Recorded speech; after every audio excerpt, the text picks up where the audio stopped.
الله أكبر الله أكبر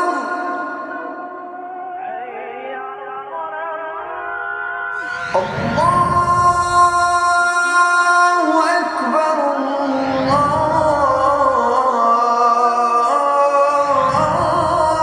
الله أكبر. بسم الله الرحمن الرحيم الحمد لله رب العالمين والصلاة والسلام على خاتم الأنبياء والمرسلين وعلى آله وصحبه أجمعين. Les louanges, les remerciements, les éloges appartiennent tous à Allah, le vivant qui ne meurt pas, le miséricordieux dans son essence, le miséricordieux par excellence, celui qui a tout créé sans besoin, celui qui, dans sa miséricorde infinie vis-à-vis de ses créatures, a envoyé aux hommes de tout temps et en tout lieu des hommes comme eux, purifiés, les meilleurs hommes que la terre ait portés. Je veux parler des prophètes. Parmi les grands prophètes, parmi les prophètes de la détermination, les messagers de la détermination, il y a Moussa, alayhi salatu wassalam, Moïse. Moïse, c'est le plus grand messager des fils d'Israël.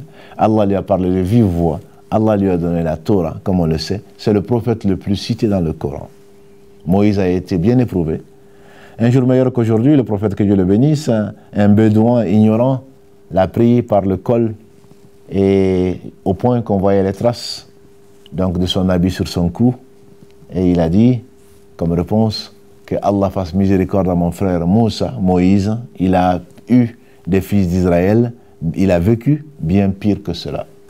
Il a vécu à Misra, en actuelle Égypte, et Allah l'a sauvé donc d'une mort certaine grâce à l'amour qu'il a créé dans le sein de la femme de Pharaon. Et ensuite donc il est parti à Madian. Allah lui a révélé ce qu'il lui a révélé. Il lui a donné des signes pour venir donc libérer les fils d'Israël que Pharaon avait mis en servitude en égorgeant les garçons et en asservissant les filles d'Israël.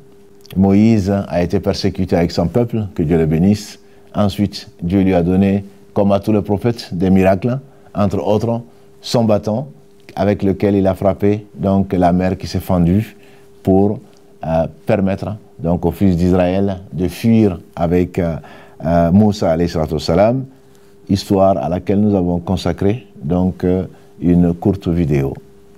Et Moussa alayhi salatu wassalam donc a été persécuté, et c'est l'un des plus grands messagers qu'Allah subhanahu wa ta'ala a envoyé sur la terre, mais en direction donc des fils d'Israël.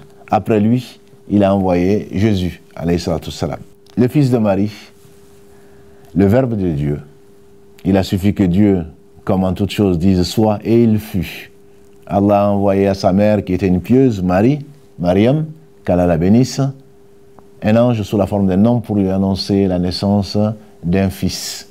Et sans relation, bien entendu. Allah a créé Adam sans père ni mère, Jésus sans père. Il en est ainsi parce que Allah a voulu, et il ne fait que le meilleur. Il a voulu donc que sa parole soit vraie, et sa parole le restera. Ainsi donc Jésus est venu pour confirmer la Torah, pour confirmer la mission de Moïse, et il a été pris pour ce qu'il n'est pas.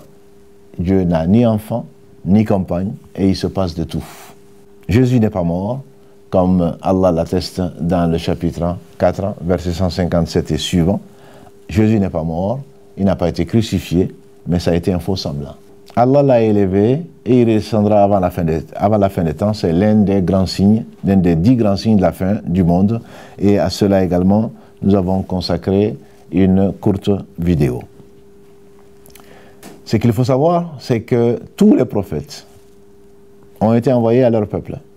Et leur mission consistait, la même mission, appelée à adorer Allah seul. Et ils n'étaient que des hommes, et ils n'avaient pas d'autre mission que de recevoir la révélation, de la transmettre intégralement. Ils étaient donc très fidèles. Les meilleurs maris, les meilleurs pères, les meilleurs enfants, même si leurs pères ont pu avoir des comportements aussi insupportables et aussi injustes que fut celui du père d'Abraham qui adorait autre que Allah. Pour parfaire ses bienfaits sur les univers, les hommes et les djinns réunis et tout ce que nous ne voyons pas, Allah a voulu parachever donc sa religion, qu'est l'islam, qui est la religion de tous les prophètes, que Dieu les bénisse tous, en envoyant à la Mecque à la demande de Abraham et de son fils Ismaël, quand ils furent sauvés par Dieu subhanahu wa ta'ala, et qu'ils ont élevé les assises de la maison, ils ont demandé à Allah d'envoyer à ce peuple de la Mecque un prophète issu d'eux, qui va les purifier, qui va les réciter la sagesse et les versets. Des siècles après, Allah a fait naître dans ce peuple de la Mecque un prophète issu d'eux, le meilleur des hommes que la terre ait porté. Muhammad ibn Abdillah, qui est l'ami de Dieu subhanahu wa ta'ala, comme Allah a pris Abraham comme ami. Et Muhammad, que Dieu le bénisse, Allah a fait de lui non seulement un prophète et un messager, mais il a fait de lui le sceau de la prophétie, comme il en atteste dans la sourate 33. Muhammad n'est le père d'aucun de vos hommes, mais plutôt Khataman Nabiyyin, c'est le sceau des prophètes, que Dieu le bénisse et le sauve. Dieu lui a donné, comme à tous les prophètes, des miracles, mais Dieu lui a confié ce qu'il n'a confié à personne d'autre, à savoir le fait qu'après lui, il n'y a plus de prophète. Que sa mission également est une mission qui ne s'arrête pas à son peuple. Sa mission est la seule qui est universelle, c'est-à-dire adressée non seulement à la Mecque, non seulement aux Arabes, mais aux Noirs comme aux Blancs, aux Rouges comme aux Jaunes, et ceci jusqu'à la fin des temps. Il lui a donné en particulier le fait qu'il ne permettait pas donc à tous les prophètes qui ont donné leur vie pour Dieu le butin, et ceci a été permis à la communauté du prophète Muhammad sallallahu alayhi wa sallam. Il lui a également donné cette arme qui est extraordinaire, c'est le fait que Allah met dans le cœur des gens qui entendent parler de Muhammad sallallahu alayhi wa sallam et qui ont l'intention de le combattre, il met de la frayeur dans leur cœur. Allah a fait de la mosquée, de la terre, toute la terre, une mosquée pour les gens qui adhèrent à la religion qui est celle de Dieu, qui est l'islam. Donc les gens qui adhèrent à cela, de faire leurs prières là où ils sont. Allah a donné à Muhammad, que Dieu le bénisse, ce qu'il n'a donné à aucun homme, mais il reste un homme.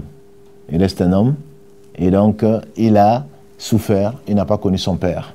Il a perdu sa mère très tôt, son grand-père également, et Allah a voulu néanmoins faire de lui un homme qui est respecté dans ce bas monde, l'homme par excellence qui sera honoré au jour du jugement dernier au travers de l'intercession qu'il aura et bien d'autres intercessions que Allah lui a permis de faire. Et donc, celui qui croit en ce prophète illettré, qui ne savait ni lire ni écrire, et pourtant le meilleur des hommes, celui-là est certainement un musulman et croit à tous les prophètes sans exception, même sans les citer. Et sa mission, donc, a été accomplie, nous en attestons. C'est ce qu'il a attesté après ces 23 années de mission à la Mecque et à Médine, 13 à la Mecque et 10 à Médine. C'est l'un des petits signes de la fin du monde dans la mesure où c'est le sceau des prophètes et par conséquent sa mort nous rapproche encore plus de la fin du monde.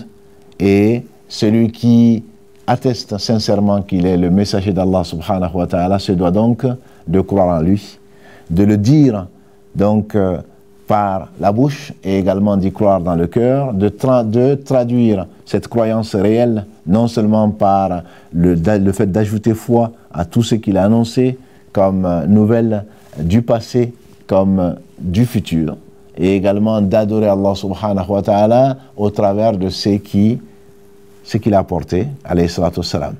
Dire que Muhammad est le messager d'Allah, c'est certainement obéir au prophète, que Dieu le bénisse, parce que celui qui obéit au prophète, il obéit à Allah. C'est le fait de le suivre dans la mesure où Allah a fait de lui un modèle à suivre pour celui qui croit en Dieu et au jour du jugement dernier. Néanmoins, comme Jésus, comme Moïse, comme Noé, comme Abraham, comme tous les prophètes, que Dieu les bénisse tous, il reste des hommes qui ont souffert, qui ne peuvent rien pour eux-mêmes. La preuve, c'est qu'il viendra au jour du jugement dernier un prophète, avec lui personne. La communauté du prophète sallallahu alayhi wa sallam sera la plus grande, pas parce que c'est lui, parce que Allah le lui a accordé. Et qu'Allah nous compte donc parmi cette communauté et bénisse tous les prophètes sans exception, les meilleurs des hommes que la terre a portés, qui ne parlaient pas d'eux-mêmes et que Allah subhanahu wa ta'ala a envoyé comme pure miséricorde pour sauver ceux à qui il a voulu du bien et ne s'est écarté de ce bien que celui qui vraiment a mérité l'enfer, qu'Allah nous en préserve.